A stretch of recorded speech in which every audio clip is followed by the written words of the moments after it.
Well, as always, the IOC are keeping the details of tonight's closing ceremony very close to their chest. Just like the opening ceremony of the Olympics, we don't get given too much in the way of detail about what we're going to see in this magnificent Japan National Stadium behind me in a few hours' time. What we do know is that the theme for tonight's event is the worlds we share. It will certainly be more subdued than closing ceremonies we've seen at Olympics in past years. It won't be as much of a celebration, more perhaps reflective of the difficult times that we've seen during the pandemic over the last couple of years, and also reflective of what these athletes have been through just to get here, to be able to pursue their dreams at the Olympics, the more solitary nature of their training in the last year and a half or so because of the pandemic, and what they've had to do to even be able to compete for their nations at an Olympic Games here in Tokyo. But also I think there will be a message of hope looking forward to the next Olympics, of course, which is in Paris in 3 years' time in 2024 in the French capital, but also looking forward to the Paralympics, which begins here in Tokyo, the capital of Japan, in just a couple of weeks' time. I also think that there is a fairly high chance. We've seen reports of protests that will be staged later. We saw that during the opening ceremony as the fireworks were blasting into the sky from the stadium during the opening ceremony. There was a huge protest on the road beneath me that runs parallel to the Japan National Stadium. A huge number of people out there. Not quite as many perhaps that we'd seen in some of the protests before the Olympics began, but still up to 100 people out there having to be controlled by the police. They were shouting no to the Olympics. Frustration from locals here in Tokyo do not think that the Olympics should have taken place. So we will see some kind of protest, we think, later on during the closing ceremony that reflects the fact that many people here in Tokyo were frustrated that the Games were even allowed to take place. Yeah, Adam, this has been a Games like no other with the pandemic, a year delay. As you mentioned, a lot of people thought these Games would not even happen. So what has been some of the big takeaways for you covering it?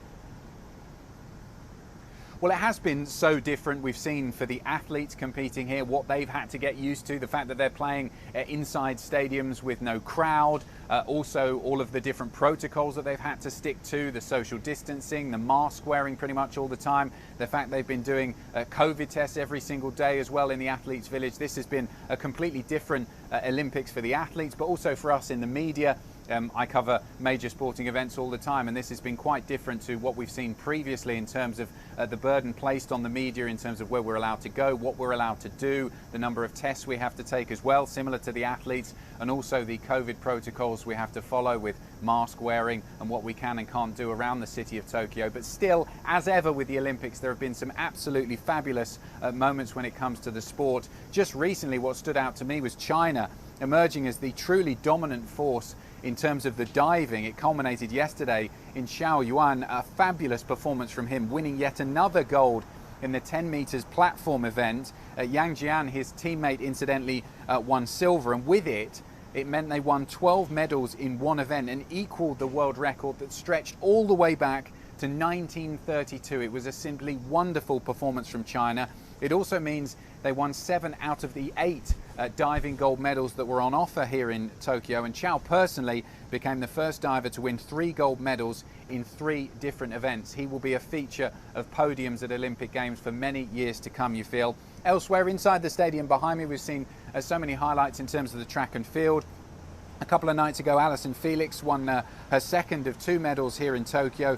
Gold in the 4x400 meters relay was the first medal she won, and then she won bronze in the 400 meters to cement her place as the most decorated female athlete in terms of track and field of all time. Her record now stands as 6 golds, 3 silvers and 2 bronzes for 11 medals in total, which is absolutely fabulous for her. And a few days ago, we saw inside this stadium again what many people are calling the greatest race of all time in the Olympics. It was the 400 meters relay race. Karsten Warholm, the Norwegian, won it. He smashed the previous world record, his own previous world record, by more than half a second, which is simply amazing.